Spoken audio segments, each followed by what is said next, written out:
Hi dear friends, welcome back to our channel. இன்னைக்கு நம்ம பார்க்க போற ரெசிபி ரொம்ப டேஸ்டியான ஒரு ட்ரெடிஷனலான செட்டிநாடு ஸ்பெஷல் உக்காரை ஸ்வீட் எப்படி செய்யலாம் அப்படின்றத இந்த வீடியோல பார்க்கலாம்.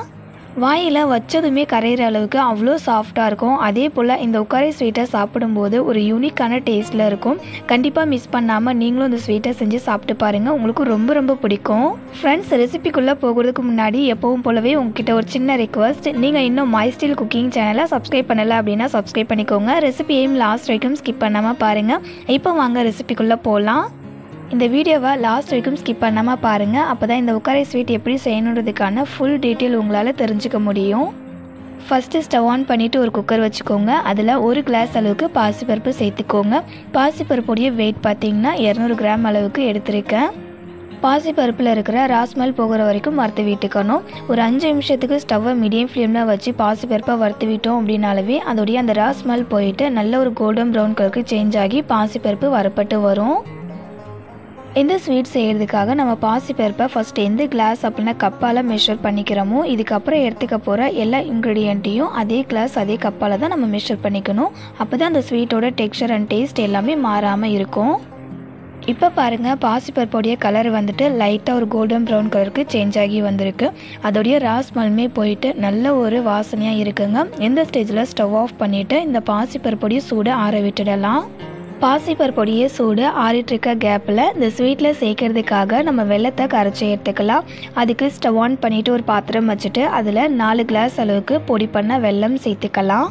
ஒரு கிளாஸ் பாசிப்பருப்புக்கு 4 கிளாஸ் வெல்லம் சேர்த்துக்கிட்டோம் அப்படின்னா ஸ்வீட் டேஸ்ட் கரெக்டாக இருக்கும். சப்போஸ் ஸ்வீட் டேஸ்ட் கொஞ்சம் மைல்டாக வேணும் அப்படின்னு நினச்சிங்கன்னா 3 கிளாஸ் அளவுக்கு வெல்லம் சேர்த்துக்கோங்க. வெல்லம் கரையிறதுக்காக வெல்லத்து கூட 1 கிளாஸ் அளவுக்கு தண்ணி சேர்த்துட்டு வெல்லத்தை கரைச்சி விட்டுக்கலாம். வெல்லம் கரைஞ்சி பாகுபதம் வரணும், அதே போல் திக்கான கன்சிஸ்டன்சிக்கு வரணும் அப்படின்ற அவசியம் இல்லை. வெல்லம் ஜஸ்ட் கரைஞ்சி வந்தாலே போதும். ஃப்ரெண்ட்ஸ், நீங்கள் எடுத்துக்கிற வெல்லத்தில் டஸ்ட் எதுவும் இருக்காது, க்ளீனாக தான் இருக்குது அப்படின்னா நீங்கள் இந்த ஸ்வீட்டில் டைரெக்டாக வெல்லத்தை சேர்த்துக்கலாம். சப்போஸ் வெல்லத்தில் டஸ்ட் இருக்கும் அப்படின்னா கண்டிப்பாக அந்த ப்ராசஸ் நீங்கள் செய்யணும். இப்போ பாருங்கள், வெல்லம் எல்லாமே தண்ணியில் நல்லா கரைஞ்சிடுச்சு. இப்போ ஸ்டவ் ஆஃப் பண்ணிவிட்டு இந்த வெள்ளை தண்ணியோட சூடு ஆற விட்டுட்டு இந்த வெள்ளை தண்ணியை வடிகட்டி ஒரு பவுலில் தனியாக எடுத்து வச்சுக்கோங்க. அடுத்து பாசிப்பருப்புடைய சூடு ஆறிருக்கான்னு பாருங்கள். சூடு ஆறி இருந்துச்சு அப்படின்னா இதை கழுவுறதுக்காக இது கூட தண்ணி சேர்த்துட்டு ஒரு 2லேருந்து 3 டைம் நல்லா வாஷ் பண்ணி எடுத்துக்கலாம். பாசிப்பருப்பை நல்லா வாஷ் பண்ணிவிட்டு இது கூட ஒரு 2 கிளாஸ் அளவுக்கு தண்ணி சேர்த்துக்கோங்க. பாசிப்பருப்பை மெஷர் பண்ணோம்ல அதே கிளாஸால் 2 கிளாஸ் அளவுக்கு தண்ணி சேர்த்துக்கோங்க. தண்ணி சேர்த்துட்டு குக்கரை மூடி போட்டு மூடிட்டு ஒரு 3 விசில் வர வரைக்கும் விட்டு பாசிப்பருப்பை வேக வச்சு எடுத்துக்கலாம். 3 விசில் வந்ததுக்கு அப்புறமா குக்கரில் இருக்க ஏர் எல்லாமே ரிலீஸ் ஆனதும் குக்கரை ஓப்பன் பண்ணி பாருங்கள். பாசிப்பருப்பு நல்லா மசிஞ்சு வெந்து வந்திருக்கும். பாசிப்பருப்பை கையில் எடுத்து நம்ம நசுக்கி பார்த்திங்கன்னா சாஃப்டாக நசுங்கணுங்க. இந்த அளவுக்கு பாசிப்பருப்பு வெந்திருக்கணும். அடுத்து இந்த பாசிப்பருப்பை கரண்டியாலேயே 1-2 மசிச்சு விட்டுக்கோங்க. பாருங்கள், இந்த அளவுக்கு 1-2 மசிச்சு விட்டுக்கணும். இப்போ இந்த பாசிப்பருப்பு அப்படியே இருக்கட்டும். அடுத்து ஸ்டவ் ஆன் பண்ணிவிட்டு ஒரு வானல் வச்சுக்கோங்க. வானலில் 1/4 கப் அளவுக்கு நெய் சேர்த்துட்டு நெய் லைட்டாக சூடாக விட்டுடலாம். நெய் சூடானதுக்கப்புறமா இது கூட ஒரு 6-7 பாதாமை 2ஆக கட் பண்ணி சேர்த்துக்கோங்க. சேர்த்துட்டு பாதாமுடைய கலர் லைட்டாக கோல்டன் ப்ரௌன் கலருக்கு சேஞ்ச் ஆகிற வரைக்கும் வறுத்து விட்டுக்கலாம். பாதாமுக்கு பதிலாக நீங்கள் முந்திரி அப்படின்னா வேர்க்கடலை கூட சேர்த்துக்கலாம். பாதாம் கலர் சேஞ்ச் ஆகி வரப்பட்டு வந்ததும் இதை ஒரு பவுலில் மாற்றிக்கலாம். அடுத்து இதே நெய்யில் 1 கிளாஸ் அளவுக்கு ரவை சேர்த்துட்டு ரவையோட ராஸ்மல் போகிற வரைக்கும் வறுத்து விட்டுக்கலாம். ரவையோட கலர் சேஞ்ச் ஆகக்கூடாது, ஆனால் அதோடைய பச்சை வாசனை போகணும். 1 கிளாஸ் பாசிப்பருப்புக்கு 1 கிளாஸ் ரவை எடுத்துக்கோங்க. நீங்கள் எந்த கிளாஸில் வேணாலும் பாசிப்பருப்பை மெஷர் பண்ணி எடுத்துக்கலாம். அதுக்கப்புறம் நம்ம ஆட் பண்ணுற எல்லா இன்க்ரீடியண்ட்டையும் ஒரே கப்பாலேயே மெஷர் பண்ணிக்கோங்க. இப்போ பாருங்கள், ரவை நல்லா வரப்பட்டு நல்ல ஒரு மணமாக இருக்குது. அதோடைய ராஸ்மல் எல்லாமே போயிடுச்சு.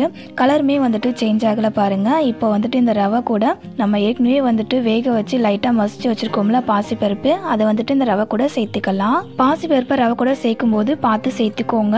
ரவை சூடாக இருக்கிறதால பாசிப்பருப்பை சேர்த்துக்கும் போது மேலே தெரிக்கும், அதனால கொஞ்சம் எடையை இருந்து சேர்த்துக்கோங்க.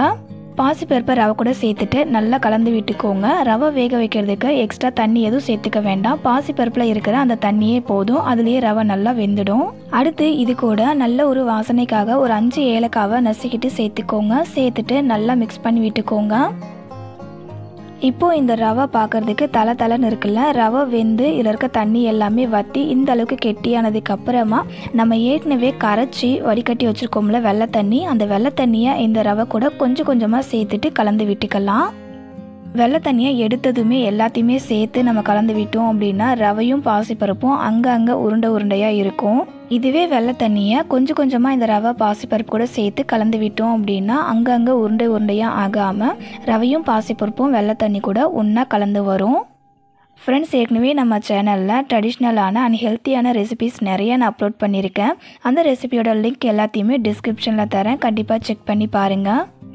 அண்ட் உங்களுக்கு வேறு ஏதாவது ரெசிபி வேணும் அப்படின்னா கூட கமெண்ட் பண்ணுங்கள். கண்டிப்பாக அந்த ரெசிபியை பர்ஃபெக்டாக செய்கிறதுக்கு டிப்ஸோட வீடியோவும் கூட ஷேர் பண்ணிக்கிறேன். எல்லா வெள்ளை தண்ணியுமே இந்த ஸ்வீட்டில் சேர்த்துட்டு நல்லா கலந்து விட்டுக்கோங்க. வெள்ளை தண்ணியை சேர்த்ததுக்கப்புறமா அந்த ஸ்வீட் வந்துட்டு கொஞ்சம் இலகுன போல் இருக்கும். அப்படி தான் இருக்கும். நம்ம நல்லா கைவிடாமல் கலந்து விட்டுட்டே இருந்தோம் அப்படின்னா ஸ்வீட் நல்லா கெட்டியாகி வரும். பார்க்கும்போதே உங்களுக்கு தெரியும் ஸ்வீட் வந்துட்டு எந்த அளவுக்கு தண்ணியாக இருக்குது அப்படின்னு. நம்ம வந்துட்டு இந்த ஸ்வீட்டை இதுக்கப்புறம் கைவிடாமல் கலந்து விட்டுட்டே இருக்கணும். அப்போ தான் அடிப்பிடிக்காமல் இருக்கும். லாஸ்ட்டாக இந்த ஸ்வீட் கூட ஸ்வீட் டேஸ்ட்டை எடுத்து கொடுக்கறதுக்காக ஒரு பிஞ்ச் அளவுக்கு உப்பு சேர்த்துட்டு நல்லா மிக்ஸ் பண்ணி விட்டுக்கலாம். வெள்ளை தண்ணியை சேர்த்ததுக்கு அப்புறமா ஸ்டவ்வை அப்படியே ஹை ஃப்ளேமில் வச்சுட்டு கைவிடாமல் நல்லா கலந்து விட்டுட்டே இருங்க. ஒரு 5 நிமிஷத்துக்கு ஹை ஃப்ளேமில் வச்சு நம்ம நல்லா இந்த மாதிரி கலந்து விட்டுட்டே இருந்தோம் அப்படின்னா ஸ்வீட் நல்லா கெட்டியாகி வரும். வீடியோவில் பார்க்கும்போதே உங்களுக்கு தெரியும் வானலில் அந்த ஸ்வீட் ஒட்டி பிடிக்காமல் ஓரளவுக்கு திக்காகி வந்திருக்கு. அடியிலுமே வந்துட்டு அந்த ஸ்வீட் வந்து ஒட்டி பிடிக்காமல் வருது பாருங்கள். இது இன்னுமே நல்லா திக்காகணும். நம்ம கைவிடாமல் கலந்து விட்டுட்டே இருக்கலாம். இந்த உக்காரை ஸ்வீட் ரெசிப்பியை வீட்டில் இருக்கிறவங்க ஸ்வீட் வேணும்னு கேட்குற டைம்லையும் செஞ்சு கொடுக்கலாம். அப்படி இல்லைனா வெள்ளிக்கிழமை, செவ்வாய்க்கிழமை, அதுக்கப்புறம் ஃபெஸ்டிவல் டேஸில் கூட நம்ம தெய்வத்துக்கு நெய்வேத்தியமாகவும் செஞ்சு படைக்கலாம். ஃப்ரெண்ட்ஸ், இப்போ பாருங்கள் 5 நிமிஷத்துலேயே ஸ்வீட் நல்லா கெட்டியாகி வந்திருக்கு. லாஸ்ட்டாக இதில் வந்துட்டு நம்ம ஒரு 1/4 கப் அளவுக்கு நெய் சேர்த்துட்டு நல்லா அந்த ஸ்வீட்டை கலந்து விட்டுக்கலாம். ஃப்ரெண்ட்ஸ், உங்களுக்கு நெய்யோட ஃப்ளேவர் அண்ட் டேஸ்ட் பிடிக்காது அப்படின்னா தாராளமாக நெய்யை ஸ்கிப் பண்ணிவிட்டு இதுக்கு பதிலாக நீங்கள் தேங்காய் எண்ணெய் சேர்த்துக்கலாம். தேங்காய் எண்ணெயுமே பிடிக்காது அப்படின்னா எந்த ஒரு ஃப்ளேவருமே இல்லாத ஏதாவது ஒரு எண்ணெயை யூஸ் பண்ணிக்கலாங்க. ஆனால் நெய் சேர்த்து செஞ்சோம் அப்படின்னா இந்த உக்காரை ஸ்வீட்டோட டேஸ்ட் அண்ட் ஃப்ளேவர் செம்ம டேஸ்ட்டாக இருக்கும். லாஸ்ட்டாக இது கூட நம்ம ஏற்கனவே வறுத்து வச்சுருக்க பாதாம் பருப்பை சேர்த்துட்டு கலந்து விட்டுட்டு ஸ்டவ் ஆஃப் பண்ணிவிட்டு இந்த உக்காரை ஸ்வீட்டை நம்ம சர்வ் பண்ணிக்கலாம். ஸ்வீட்டை பார்க்கும்போதே செம்ம டெம்டிங்காக இருக்குங்க. செம்ம சாஃப்டாக இருக்கும். வாயில் வச்சதுமே கரைஞ்சி போயிடும். அவ்வளோ சாஃப்டாக இருக்கும். நீங்கள் இன்னும் உக்காரை ஸ்வீட்டை செஞ்சு சாப்பிட்டதே இல்லை அப்படின்னா கண்டிப்பாக ஒரு முறை மிஸ் பண்ணாமல் இந்த உக்காரை ஸ்வீட் ரெசிபியை செஞ்சு சாப்பிட்டு பாருங்கள். டேஸ்ட் உங்களுக்கும் ரொம்ப ரொம்ப பிடிக்கும். கரண்டியில் அந்த ஸ்வீட்டை எடுத்து கீழே வைக்கும்போதே எந்த அளவுக்கு நல்லா வழவழன்னு வழுக்கிட்டு விழுதுன்னு பாருங்கள். அவ்வளோ சாஃப்டாக இருக்கும். கண்டிப்பாக அந்த ஸ்வீட் ரெசிபியை செஞ்சு பார்த்துட்டு உங்களுடைய ஃபீட்பேக்கை மறக்காமல் கமெண்ட்டில் என் கூட ஷேர் பண்ணிக்கோங்க. ஃப்ரெண்ட்ஸ், இன்றைக்கி உங்க கூட ஷேர் பண்ணிக்கிட்டேன் இந்த ட்ரெடிஷ்னலான செட்டிநாடு ஸ்பெஷல் உக்காரை ஸ்வீட் ரெசிபி உங்களுக்கு பிடிச்சிருந்தது அப்படின்னா அந்த வீடியோக்கு மறக்காமல் ஒரு லைக் பண்ணிக்கோங்க. உங்களுடைய ஃப்ரெண்ட்ஸ் அண்ட் ரிலேட்டிவ்ஸ்க்கும் ஷேர் பண்ணிக்கோங்க. அவங்களுக்கும் இந்த ரெசிபி ரொம்ப ரொம்ப யூஸ்ஃபுல்லாக இருக்கும். இதே போல் நம்ம சேனலில் வர எல்லா இன்ட்ரெஸ்டிங்கான அண்ட் டிஃப்ரெண்ட்டான ரெசிபிஸ் பார்க்குறதுக்கு மை ஸ்டைல் குக்கிங் சேனலை சப்ஸ்கிரைப் பண்ணிக்கோங்க. இதே போல் ஒரு சூப்பரான அண்ட் டேஸ்டியான அடுத்த ஒரு ரெசிபியோட நெக்ஸ்ட் ஒரு வீடியோவில் மீட் பண்ணலாம் ஃப்ரெண்ட்ஸ். தேங்க்ஸ் ஃபார் வாட்சிங்.